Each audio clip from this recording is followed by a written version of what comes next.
What's up, fam? Dr. O here, and here we are again. We're talking about Maureen Dowd in the New York Times, another example of people talking about our community and not really understanding our community and trying to shut us down with a lot of language that they're using. I'm talking about Maureen Dowd's latest article, Democrats and the Case of Mistaken Identity Politics. And she starts off with some Democrats are finally waking up and realizing that woke is broke. What does woke mean? Do any of these guys ever define it? Do you see how they minimize our thoughts and beliefs with terminology that we didn't even introduce into politics? When you see these guys talk about anti woke politics, anti woke legislation, anti critical race theory legislation, it's all the same thing. It's these umbrella terms that are used to completely demoralize and disrespect and dismiss our thoughts. The idea of, so my thing is, what is woke? None of these guys on television describe it. And those of y'all who are in, these spaces or in activist spaces, when y'all hear it on television, why aren't you calling them out? So let's go through some of this article and talk about some of the issues that she would define as woke. But let's be on the real about something. The term woke, as far as we can look at, was first used in 1938 by, and shout out to Joanne Reed for helping us to this, but by singer Leadbelly, who did a song that was talking about what was happening to the Scottsboro boys, 9 African American boys who were sentenced to death back in that time. He ended his song with "Stay woke," right?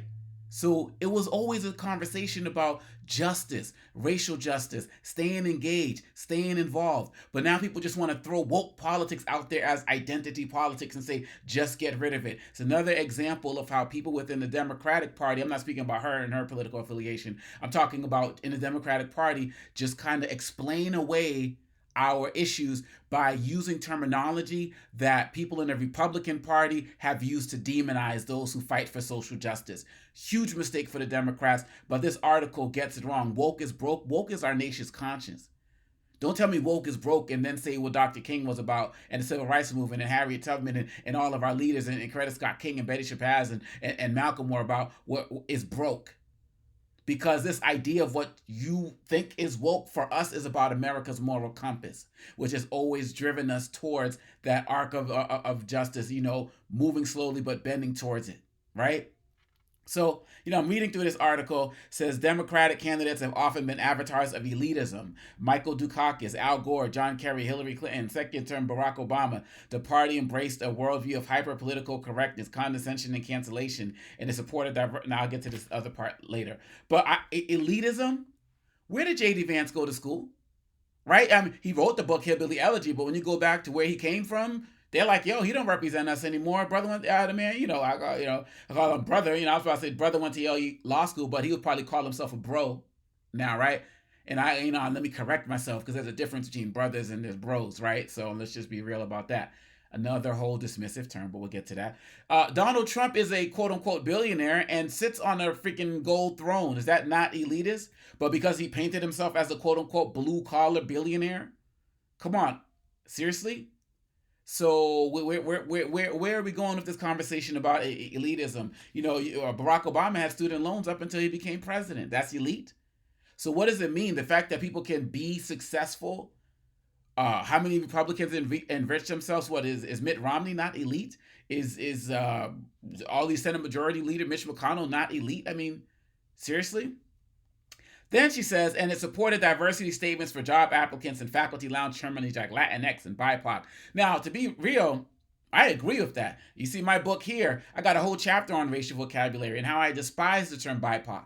And I don't speak for the Latino community, but I know people I speak to within the Latino community. There's a huge debate over the term Latinx and where it came from, and some feel like it's being forced on them. Some feel like it represents, an idea of respecting gender in a different way. But what I do know is that many companies and corporations, and I teach at a university, have automatically adopted these terms, and many have done that without strong input from members of that community. I knew organizations that I've been working with for years, when I was always considered black, all of a sudden started calling me BIPOC without my permission, even some of these university spaces. So there is a real conversation to have about that, but within that, there are real conversations to have about communities themselves working to identify themselves. Similar with what Jesse Jackson did when talking about the idea of African American and Afro American and those types of things, because there is no black land and there's no Negro land, and I talk about with LGBTQ, like, does the term queer still apply? Like, are people within the LGBTQ spaces having that conversation within themselves to decide themselves if the language that is used to define them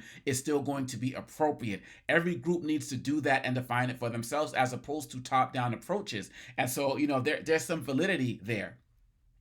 Talked about how, but this movement alienated half the country or more, and the chaos and anti-Semitism at many college campuses certainly didn't help. Was there not Islamophobia on these college campuses as well?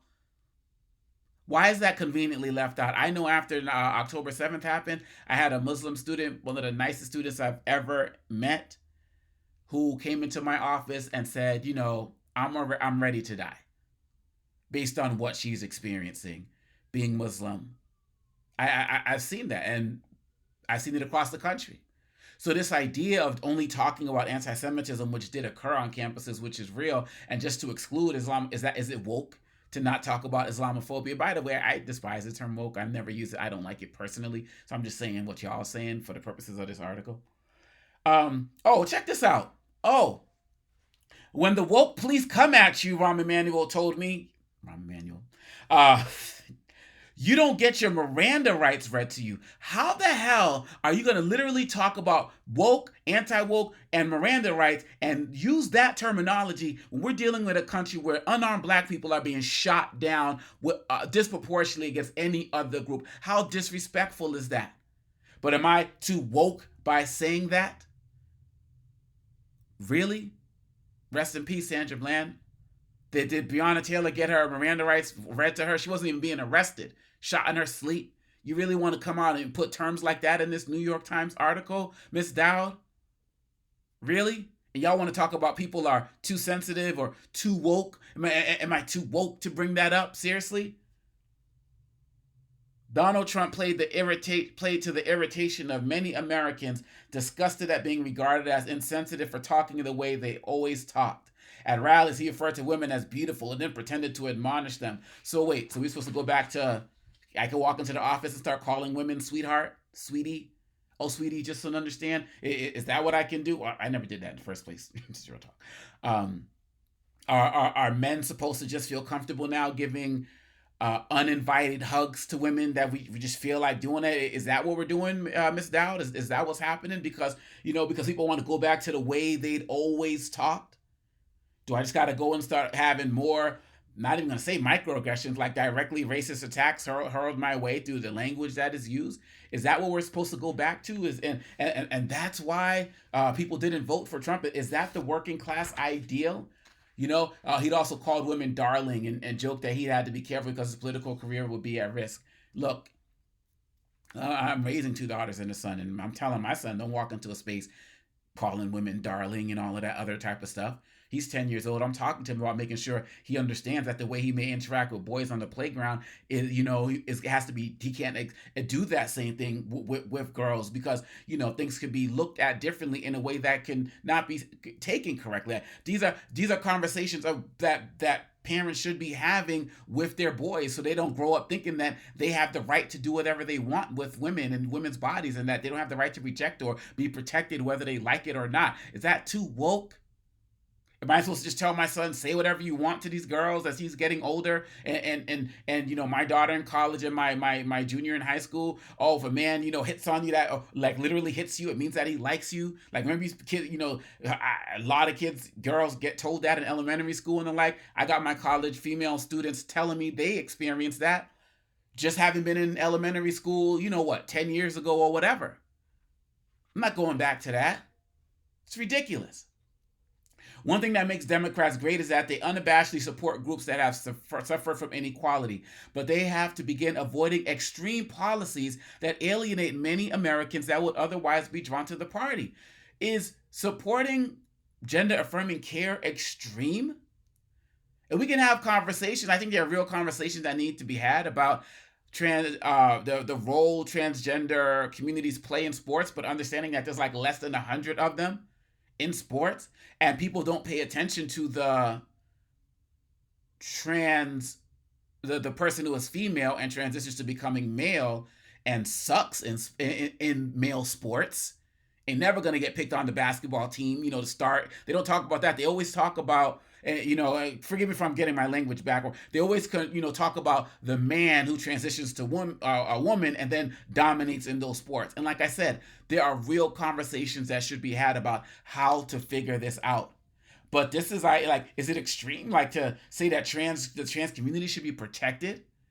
Like, what is that? What is that? What is extreme about democratic politics, about woke? I heard Joe Scarborough and Mika Brzezinski talk about a PBS documentary that's coming out about autism, and they were talking about how important that was, and how the documentary is on PBS, which a lot of these Republicans are attacking, and they were talking about how it talks about the importance of understanding neurodivergent learners and all of that other type of stuff. Is that too extreme? And Joe Scarborough talked about having a son with Asperger's and how we need to be more understanding about that. But that's what the woke quote unquote mindset would do. Do you think the Republicans care about neurodiversity? Do you think the Republicans care about making sure that autistic kids get their needs met? The what y'all would call quote unquote woke identity politics is the politics of inclusion, of making sure that everybody can access. When I do my unit on disability in my intercultural communication class, I had one woman come up to me in tears, or close to tears, because she said her sister had a disability, and the school that they went to, they separated them to such a degree that people didn't even know she had a sister. So like, what's that? Is because neurodivergent, all that other type of conversations, people just used to be called back in the day, excuse my language, retarded. Like, that's who the folks Republicans don't care about. And are there any of these working class people who didn't vote for Kamala, who have neurodivergent children? Do any Republicans have trans children? I'm just asking. Or know a trans person? A revealing chart that ran in the Financial Times showed that white progressives hold views far to the left of the minorities they champion. White progressives think at higher rates than Hispanic and Black Americans that racism is built into our society. Many more Black and Hispanic Americans surveyed compared with white progressives responded that America is the greatest country in the world. Are you kidding me? Frederick Douglass said that. Back in the day, he still said whatever, all the stuff I'm dealing with, slavery, all these other type of stuff. I don't have the direct quotation. I'm not John Meacham. I'm not them. Literally said like, there's no better soil for us to be than on American soil, as it relates to the fight for freedom. So, and Black Americans specifically, we can look at America as the greatest country in the world. But we didn't get it twisted. We say that despite George Floyd, despite Sandra Bland, despite the disparities in our healthcare system, despite our history not being taught before the anti-quote unquote woke legislation. We fought in every war in this country. When you listen to people like, Malcolm Nance, I heard him say in a thing that his family literally has, his own blood lineage has fought in every war in this country, because we've always fought to perfect this country, because we believe that the American promise could one day be available to us. So this idea that we will say America is the greatest country in the world, but at the same time acknowledge that there's that there's still racism here and that it's built on racism and all of that, it's not a disconnect. It's not a disconnect, because we still live it every single day. All right? Let's wrap this up. On CNN, the Democratic strategist Julie Roginski said that Democrats did not know how to talk to normal Americans. So are Black women not normal Americans? Because they broke, 90+% for Kamala? Like, what does look, I get the whole idea of, a lot of working class people voted for Trump. I'm not disagreeing with that. But if we want to talk about language that's divisive, I refute this idea of normal.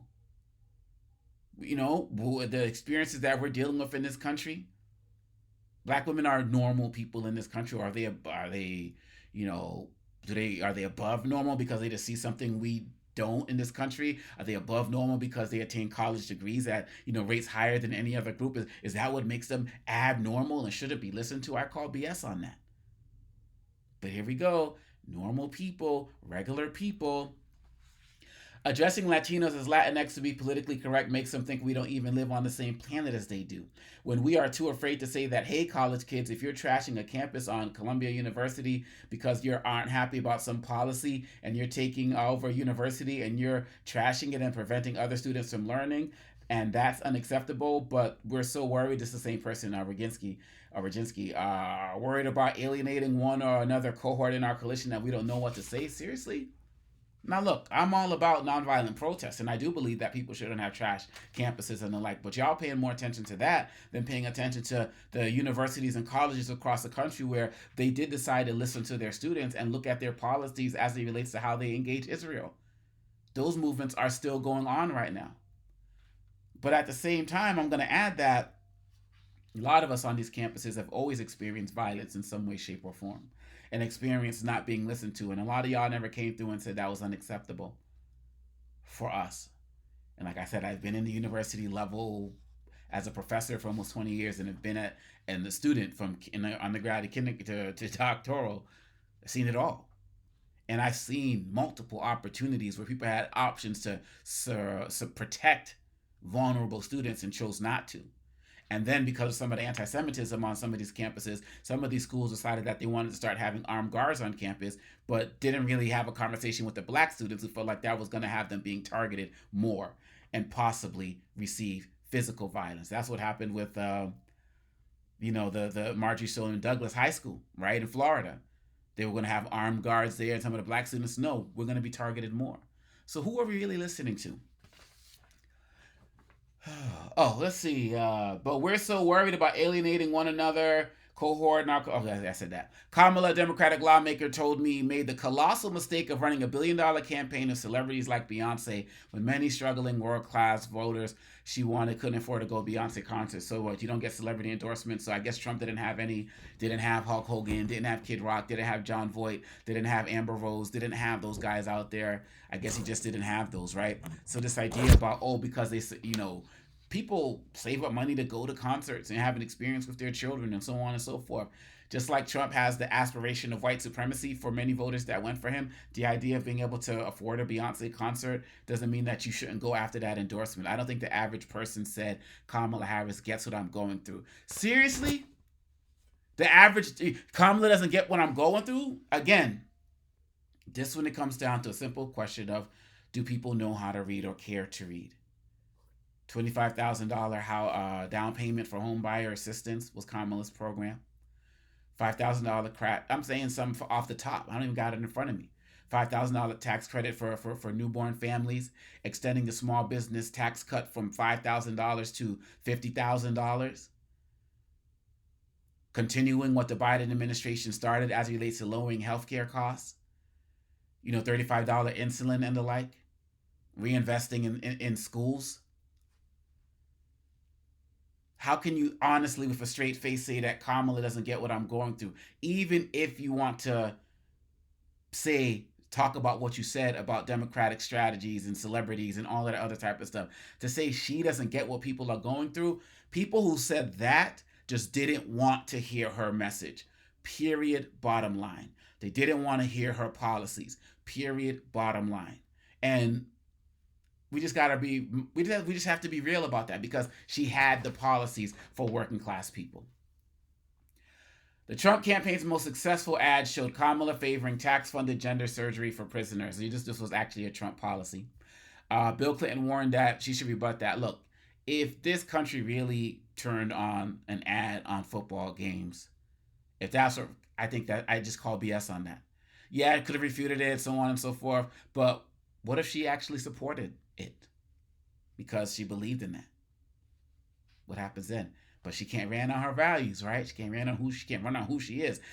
As James Carville says, James Carville gave Kamala credit for not leaning into her gender and ethnicity, but he said that the party had become enamored of identitarianism, a word he uses because he won't say woke, radiating the repellent idea that identity is more important than humanity. Y'all don't understand that. For many of us, our identity is our humanity.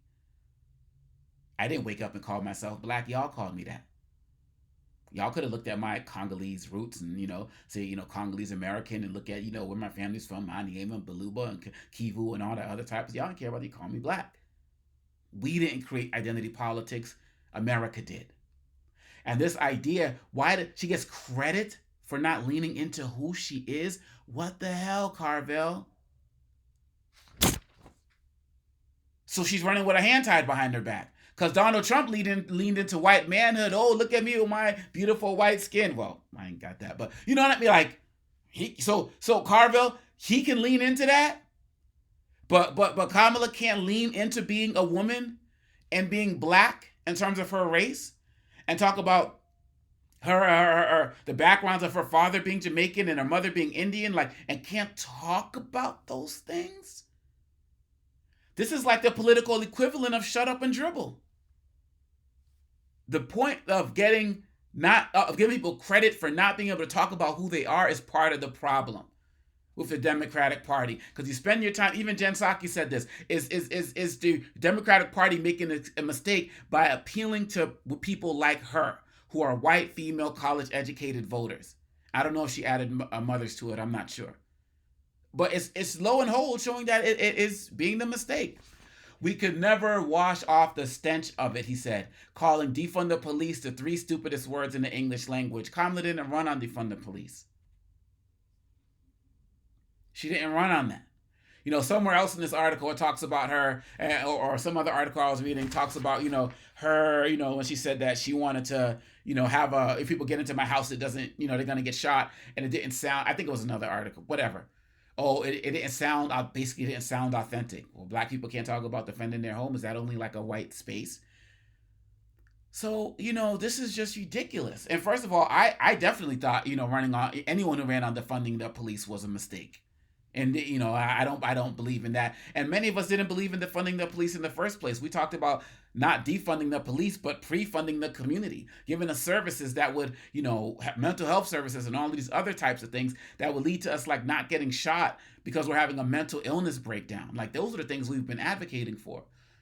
But on the flip side, people are saying, many people in their communities, we know black people want more police and protection and all of that. Yeah, we want protection. But in many of our communities, we need protection from many of these police officers who Trump is going to give full immunity to, and said that these are the guys who should have at least an hour of violence to get things right. So,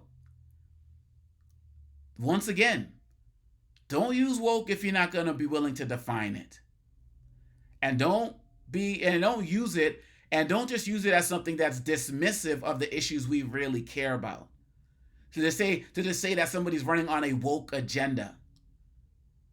No, because y'all don't want to give us the respect of the language to be able to say we're running on an agenda of inclusion, of respect, of making people, working sure we can build a society, a community where everybody can be celebrated and not tolerated.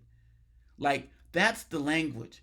But here, these shows, these networks, these hosts, these columnists completely want to disregard our experiences and explain away what we're dealing with by just throwing out a slang term that no person who runs on what we would call woke politics actually says the word woke. Y'all liberals, y'all news networks, and so on and so forth, y'all are using the Republican translation of woke, and you're using their language, and you're running with that. And like I always said, it's politics 101. When you use the language of the enemy, they are winning. So stop letting them do that. Just like they defined abortion, just like they defined critical race theory, just like they defined all of that. So I wish that these columnists and these hosts would start to check themselves, because they really reckon themselves in terms of professing that they think they know what they're talking about as it relates to our community. Woke is broke. Nope. It's like Reverend Al Sharpton said. It's like y'all talking about woke stuff and we never went to sleep. So what y'all talking about? I leave it with that. What y'all talking about? Because we know what we're talking about. And y'all need to respect it. Peace.